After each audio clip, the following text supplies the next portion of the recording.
8ஆம் தேதி அதே வருஷம் ஆகஸ்ட் 8ஆம் தேதி மேலூர்ல பேரணி நடக்கும். மதுரையில் நடத்துனது எல்லாம் இன்னைக்கு எவனா வந்து சோசியல் மீடியாவில் ஏதோ எழுதிட்டு இருக்கிறாங்க வரலாறு மாத்தி. அந்த மேலூரில் நடந்த பேரணியில காவல்துறை தடியடி நடத்திச்சு. நம்மள அடிச்சு செல்ல வைக்கிறாங்க. பேரணி அமைதியா 1/1 காலேஜ் கிரவுண்ட்ல இருந்து வருது.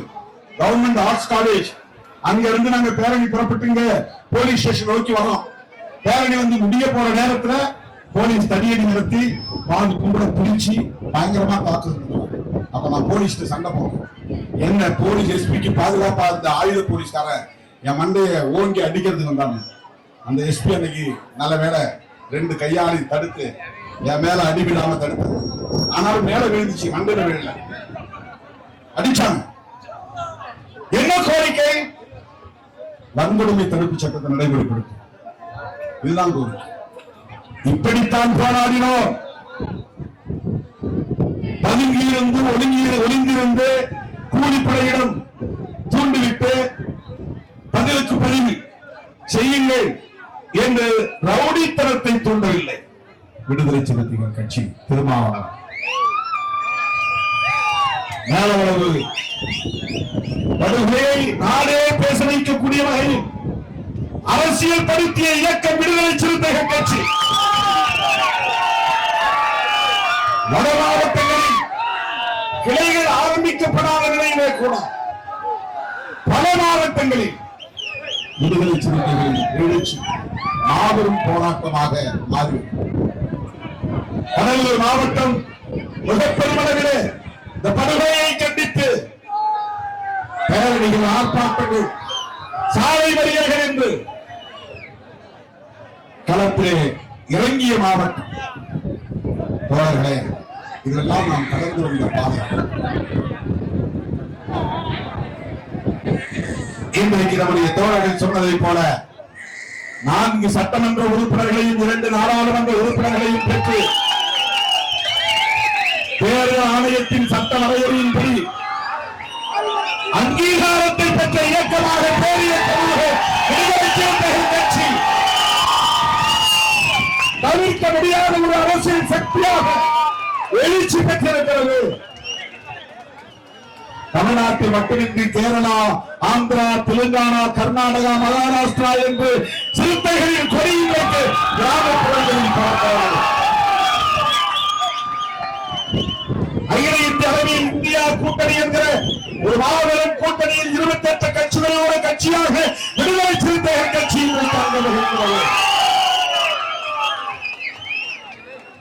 மோடிக்கு எதிரான அரசியலை விதைத்ததில், அரசமைப்பு சட்டத்திற்கு ஆபத்து என்கிற கருத்தை பரப்பியதில் விடுதலை சிறுத்தைகளுக்கு மாபெரும் பங்கு உண்டு. கடந்த 10 ஆண்டுகளாக விடுதலை சிறுத்தைகள் பேசிய அரசியல் இன்றைக்கு இந்தியா முழுவதும் பேசப்படுகிறது. நாடாளுமன்றத்தில் ராகுல் காந்தி உட்பட ஒவ்வொருவரும் இன்றைக்கு அரசமைப்பு சட்டத்தை உயர்த்தி பிடிக்கிறார்கள் என்றால் அந்த அரசமைப்பு சட்டத்தை உயர்த்தி பிடித்த இயக்கம் இந்தியாவிலேயே முதலாக உயர்த்தி பிடித்த இயக்கம் விடுதலை சிறுத்தைகள் கட்சி. மோடி முதன்முறையாக பிரதமரானது அடுத்த ஓரிரு ஆண்டுகளில் டிமானிட்டைசேஷன் 500 ரூபாய் நோட்டு செல்லாது, 1000 ரூபாய் நோட்டு செல்லாது என்று அறிவித்தவுடன் மோடியால் அரசமைப்பு சட்டத்திற்கு ஆபத்து என்று சொல்லி பாண்டிச்சேரியிலே 1,00,000 பேரை திரட்டி அரசமைப்பு சட்ட பாதுகாப்பு மாநாட்டை நடத்திய இயக்கம் விடுதலை சிறுத்தைகள் கட்சி. இது காங்கிரசுக்கும் பிஜேபிக்கும் நடக்கிற யுத்தம் இல்லை. இது காங்கிரசுக்கும் இடதுசாரிகளுக்கும் இடையே நடக்கிற யுத்தம் இல்லை. இது பிஜேபிக்கும் அரசமைப்பு சட்டத்திற்கு இடையே நடக்கிற யுத்தம். இது பிறகு திருமாவளவன் செய்த இயக்கம் விடுதலை சிறுத்தைகள் கட்சி. ஆர்எஸ்எஸ்க்கும் அரசமைப்பு சட்டத்திற்கும் இடையே நடக்கிற யுத்தம். அப்படி பிரகடனம் செய்தோம். தோழர்களே, இன்றைக்கு ஊர் ஊராக ராகுல் காந்தி அரசமைப்பு சட்டத்திற்கு ஆபத்து என்று எடுத்து முழங்கக்கூடிய ஒரு நிலையை இந்திய அரசியல் சந்தித்திருக்கிறது என்று சொன்னால் அதை தொடங்கி வைத்த இயக்கம் விடுதலை சிறுத்தைகள் கட்சி. அதை பெருமையோடு சொல்ல நான் கடமைப்பட்டேன். பேசாத கூட்டம் இல்லை, பேசாத மாநாடு இல்லை. சேவ் கான்ஸ்டிடியூஷன் கான்ஃபரன்ஸ் என்ற பெயரிலே அரசமைப்பு சட்டத்தை பாதுகாப்போம் என்கிற மாநாடு ஆந்திராவிலே 4-5 இடங்களில் நடந்தது. கர்நாடகாவிலே நடந்தது, தெலுங்கானாவிலே நடந்தது, கேரளாவிலே மூணாறிலே நடந்தது, டெல்லியிலே அறிவார்ந்தவர்கள் கூடிய அரங்குகளில் முழங்கினோம். புரட்சியாளர் அம்பேத்கர் அவர்கள் வகுத்தளித்த அரசமைப்பு சட்டத்திற்கு ஆபத்து. இன்றைக்கு என்ன நிலை? வெற்றி பெற்று பதவியேற்க போன மோடி முதலில் தலை வணங்கியதே அரசமைப்பு சட்டத்தில் தான். அரசமைப்பு சட்டத்தில் தான் ஆர்வத்தோடு ஆட்சி செய்து கொண்டிருந்த கும்பலை அரசமைப்பு சட்டத்தை முத்தமிடக்கூடிய வகையிலே, அரசமைப்பு சட்டத்தை தொட்டு வணங்கக்கூடிய வகையிலே தலைவணங்க செய்திருக்கிறோம். அதில் விடுதலை சிறுத்தைகளின் பங்கு மகத்தானது என்பதை சொல்ல அருமை தோழர்களே, இன்றைக்கு அங்கீகாரம் பெற்று அந்த தகுதி நிலையை எட்டி அதன் பிறகு முதலாக நான் வேலவளவுக்கு வந்திருக்கிறேன். சென்னையிலே நடைபெற்ற கூட்டத்தில் நான் ஒன்றை சொன்னேன். தேர்தல் அரசியலுக்கு திரும்பியதும் சிதம்பரம் தொகுதியிலே நானே வேட்பாளராக போட்டியிடக்கூடிய நிலை உருவானது. 15 நாள் இடைவெளியில் ஒரு வேட்பாளராக நான் போய் நின்றதும் மக்களிடையே எழுந்த எழுச்சியை கண்டு பொறுத்துக் கொள்ள முடியாத சாதிவரியர்கள் தலித் மக்களை குறிவைத்து தாக்கினார்கள். 15 கிராமங்கள் முற்றாக எரிக்கப்பட்டு சாம்பலாக்கப்பட்டன. நூற்றுக்கணக்கான கிராமங்கள் தாக்கப்பட்டன. நூற்றுக்கணக்கான இளைஞர்கள் காயம்பட்டாக ரத்தம் சிந்தினார்கள். அந்த இளைஞர்களுக்கு நான் இந்த அங்கீகார வெற்றியை காணிக்கையாக்குகிறேன் என்று சொன்னார்.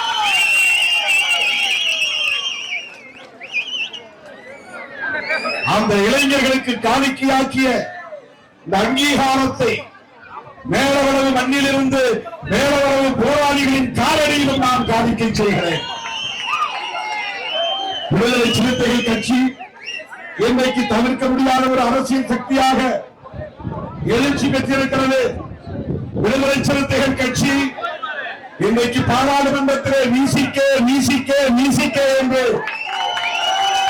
சபாநாயகர் உச்சரிக்கக்கூடிய நிலை, எதிர்கட்சிகள் உச்சரிக்கக்கூடிய நிலை, அந்த உச்சத்தை தொட்டிருக்கிறோம். இன்றைக்கு விடுதலை சிறுத்தைகள் கட்சியை சார்ந்த சட்டமன்ற உறுப்பினர்கள் சட்டமன்றத்திலே முழங்குகிற முழக்கம் நாட்டையே திரும்பி பார்க்க வைக்கிறது. 4 பேரும் பேசுகிற அரசியல் அரங்கிலே அதிர்வலைகளை ஏற்படுத்துகிறது. விடுதலை சிறுத்தைகளின் நாடாளுமன்ற உறுப்பினர்கள் இந்தியாவிலேயே டாக்டர் பட்டம் பெற்ற 2 பேர், இந்தியாவிலேயே டாக்டர் பட்டம் பெற்ற அரசியல் தலைவர்கள், டாக்டர் பட்டம் பெற்ற நாடாளுமன்ற உறுப்பினர்கள் மொத்தம் 28 பேர். அந்த நாடாளுமன்ற உறுப்பினர்கள் 28 பேரில் 2 பேர் தலித் சமூகத்தை சார்ந்தவர்கள். ஒருவர் திருமாவளவன், இன்னொருவர் ரவிக்குமார்.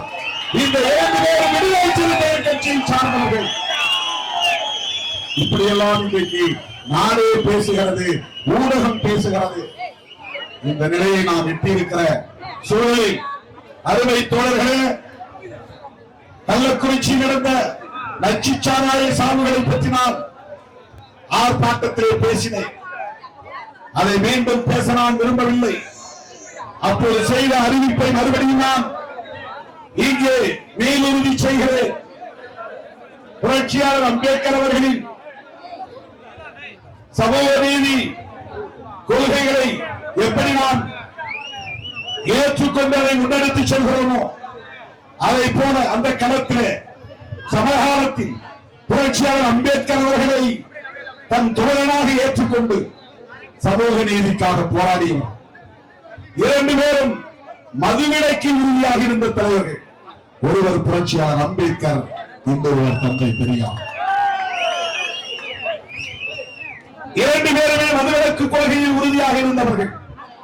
சமூக நீதிக்காக தன் வாழ்வை ஒப்படைத்துக் கொண்டவர்கள். கார்ல் மார்க்ஸ் மதத்தையே அபின் என்று சொன்னவர். மத பற்று என்பது மனிதனை மயக்கும். அபின் அபின் என்றால் ஒரு போதைப் பொருள், போதை மருந்து. ஆகவே மதுவும் வேண்டாம் மதமும் வேண்டாம் என்று சொன்னவர் மாமேதை மார்க்ஸ். மதுவும் வேண்டாம் மதமும் வேண்டாம் என்று சொன்னவர் மாமேதை மார்க்ஸ். அம்பேத்கர், பெரியார், மார்க்ஸ் என்கிற அந்த மாமனிதர்களின் கொள்கை வழியிலே இயங்குகிற இயக்கம் தேர்தல் அரசியல் இதனால் எந்த பின்னடைவு ஏற்பட்டாலும் ஒருபோதும் கவலைப்படாத விடுதலை சிறுத்தைகள் கட்சி முழு மதுவிலக்கே உறுதியாக இருக்கிறோம். 2015 முழு மதுவிலக்கை கோரி மகளிர் மாநாட்டை நடத்தினோம். அண்மையிலே வெல்லும் ஜனநாயக மாநாட்டை நடத்தினோம். உலகமே திரும்பி பார்த்தது, சிறுத்தைகளின் கட்டுப்பாட்டை கண்டது. எங்கிருந்து வருகிறார்கள் இவர்கள்? புற்றை செல்வோர் வந்து கொண்டே இருக்கிறார்கள். நள்ளிரவு 12 மணியை தாண்டியும் கும்பல் கலையவில்லை. வெல்லும் ஜனநாயகம் என்று ஓய்கிறோம். எந்தது ஜனநாயகம்? 234 தொகுதிகளிலே இன்றைக்கு இந்தியா கூட்டணி வெற்றி பெற்றிருப்பது ஜனநாயகத்தின் வெற்றிதான். அதை போல நாட்டின் கவனத்தை ஈர்க்கிற ஒரு மாபெரும் மாநாட்டை நாம் நடத்த திட்டமிட்டிருக்கிறோம். முழுக்க முழுக்க 100 விழுக்காடு பெண்கள் பங்கேற்கிற மாநாடு, மகளிர் மாநாடு, மது ஒழிப்பு மகளிர் மாநாடு. செப்டம்பர் 17 பெரியார் பிறந்த நாளில் இடம் பின்னர் அறிவிக்கப்படும். பெரும்பாலும் விழுப்புரம் மாவட்டம் அல்லது கள்ளக்குறிச்சி மாவட்டம் அந்த பகுதியில் ஒருங்கிணைக்கப்படலாம். தேதியை 2 நாட்களில் நான் அறிவிக்க இருக்கிறேன். அந்த மாநாட்டுக்கான பல களப்பணிகளை உடனே நாம் தொடங்க வேண்டும். எல்லா மாவட்டங்களிலிருந்தும் ஆயிரக்கணக்கான மகளிரை நாம் அணிதிரட்டி வர வேண்டும். மேலவளவு மகளிரும் மாநாட்டுக்கு வர வேண்டும்.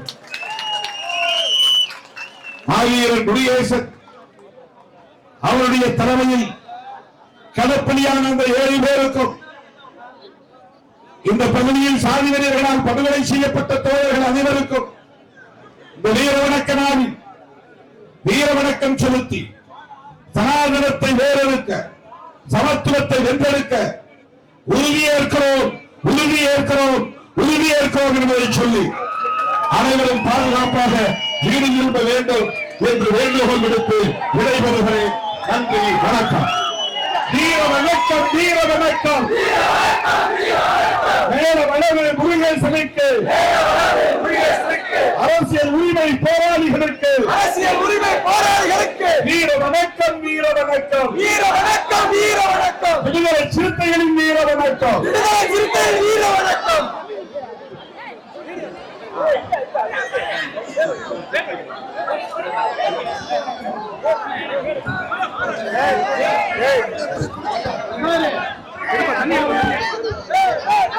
தண்ணி எடுப்பா